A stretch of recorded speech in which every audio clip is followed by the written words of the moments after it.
You like that animation? Richard Brodsky joins us, late as usual, the former Assemblyman of New York and now media darling. That's the wrong spelling of dissension. No, I think you're wrong. 2 S's, huh? Yes, 2 S's. I wouldn't know anything about it. Since you're late, you got to pipe down here. Okay, let's get into the swamp of Albany corruption here. And where else do we start? But, of course, the latest dateline in that with Dean Skelos.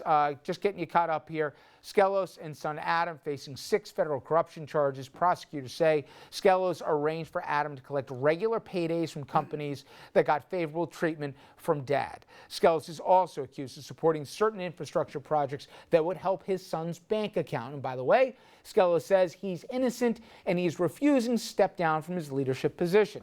Senate Democrats, they want him gone. They walked out of the Senate chamber yesterday after Republicans blocked the vote on whether to remove him, and we're hearing there's dissension in Republican ranks on this, with many senators pushing for Skelos to go, but many others calling for him to stay. And our buddy at the table, Bill O'Reilly, he had a little bit to say about Skelos and party, and of course, Bill is, obviously a recognized Republican here, in fact, working on the Astorino campaign for governor, but the ever-loyal Republican conference circling wagons at this point, at least, Bill, and in doing so, showing fidelity to an Albany culture gone mad. You wrote, not to a party that used to stand for something. All right, talk about what you view the party that it stood for, and by standing by Skelos, the message they're sending. I mean, I think my view is that, A, Skelos has to go. The Republicans are a minority party in New York State. And as a minority party, they tend to stick together, and loyalty is drilled into us coming up. That you're unified, you work as a flock, you stick together for survival. But in a situation like this, the leader here has to be loyal to his members as well, and he's not being. Dean is hanging on. It's going to kill any brand that the Republican Party has left in New York, which is not much, but it's damaging it by the day. Dean needs to do the right thing and step aside, whether he's found innocent or not. He could come back if he wants if he's found innocent, but every day that he stays in there, he's damaging the Republican brand, and he's making, those senators that are staying loyal to him, they think they're doing the right thing because they're trained that way, but he's damaging their reputations. And Andrew, forgetting by itself, just as a standalone, it screams that that's the right thing that Bill's saying, but there's also rank hypocrisy here. In fact, some of the same people who said Silver had to go when the indictment came down on the Republican ranks, I think Laval was one of them, now all of a sudden are signing it saying Skelos is our guy. Well, Laval, who was the chairman of the Senate Republican caucus, basically was kicking and screaming in a very long press release after what happened with Shelley Silver and listing 9 different reasons why Silver had to go. And he was the first one out of the caucus the other day saying, the conference seems to be united behind Dean Skelos, and he has decided he doesn't want to go. For a point of clarification, you were working for Rob Astorino last year on the gubernatorial campaign. How did Astorino and Dean Skelos get along during that? They got along fine, but there was a very strong suggestion, which I agree with, that Dean Skelos was in cahoots with Governor Cuomo. They were harping at each other pretty good during the campaign last year, just for full disclosure. But you've got to be consistent. Rob Astorino, yes, called for Dean Skelos to resign, and now he's calling for the Republican to resign. You've got to be consistent on that, and that's what you said. I agree. Dom, the way you kind of see the writing on the wall, he's not going to survive, right? I mean, I understand why you can, if you look from a cynical standpoint, you got more leverage if you're in leadership when you're going through this, but at the same point, it's when, not if. Don't you think he's going to step down? I'm glad you said it. The handwriting's on the wall. Innocent until proven guilty. Innocent until proven guilty. But you are correct. The longer he stays on, it is hurting the Republican brand. He has to go, Skelos as majority leader, and he's going to go, whether he agrees with it or kicking and screaming. But he's done. And Richard, it's said that the most dangerous times for lawmakers when they're in trouble is when their colleagues go back to districts and they hear from constituents. You buy that? Because they listen to the constituents. Nobody's around to say, hey, stick by Dean.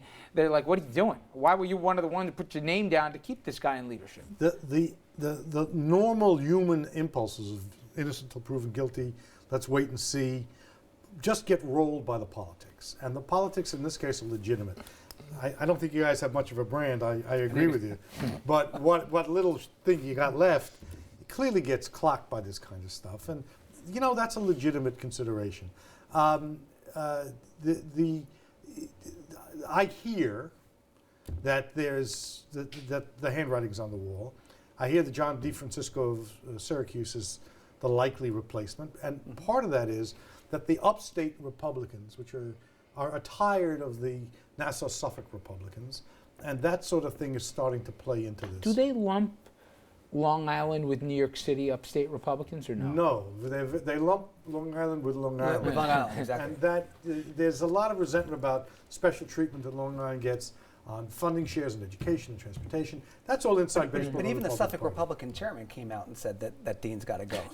You mentioned inside baseball. And maybe this is a little bit of it, but I think a curtain got pulled back a little bit as related with Glenwood, the real estate firm that's now cooperating with the feds.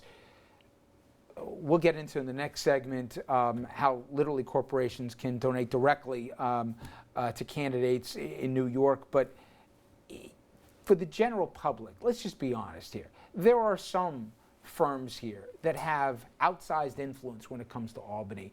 People have been talking about just how much money Glenwood has given You're to talking both about parties, the et cetera. LLC loophole? Yeah. Yeah, there are bad mechanisms, but that's legal.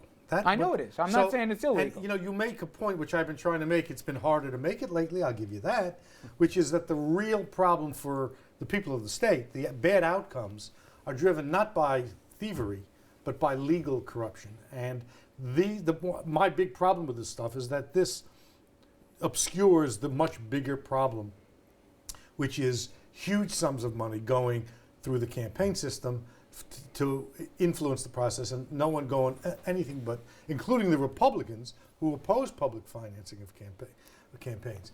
The most interesting thing about this, though, Rich, is the idiocy factor of this. Oh. There is wiretap evidence of Mr. Skelos' son Adam, saying on the phone, the problem is that Bahara's listening to all our phone calls. Now, apparently... Call me on the burner phone. Here's the number. On the burner phone, yeah.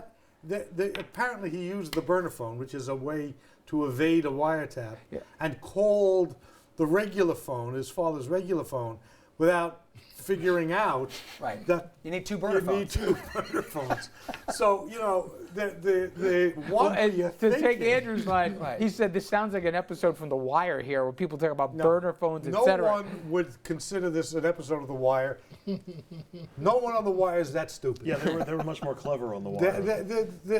So you get the theater, you get the idiocy, you get the petty thievery, $20,000 here, and then you get a complete loss of attention to the huge systematic problems and all the kind of things Andrew covered last week. Just before we move on, quick note on Skelos with the positioning and the politics of all this. I think Republicans in the Senate probably have less to lose than Democrats in the Assembly did when they were dealing with Shelley Silver.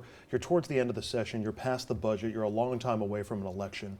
And I just don't think there's going to be the same. I don't think he's going to stay. I think he's eventually going to be squeezed out, and I think a lot of it's going to be pressure in the home district when lawmakers go home. But I think there's less pressure on Republicans to make the move Andrew, than there was on Shelley Silver. It's the other way around. Most of the Democrats are in districts that don't care. Most of the Republicans are in districts that do care. Yeah, they're close districts. And the politics of supporting Dean Skelos now are bad for incumbents in ways that threaten their reelection. Well, we're going to keep the conversation on Albany going on the other side of the break here. Rich is going to love this one. We're going to take a look at the big picture of where Albany is now and how it got this way. Stay with us.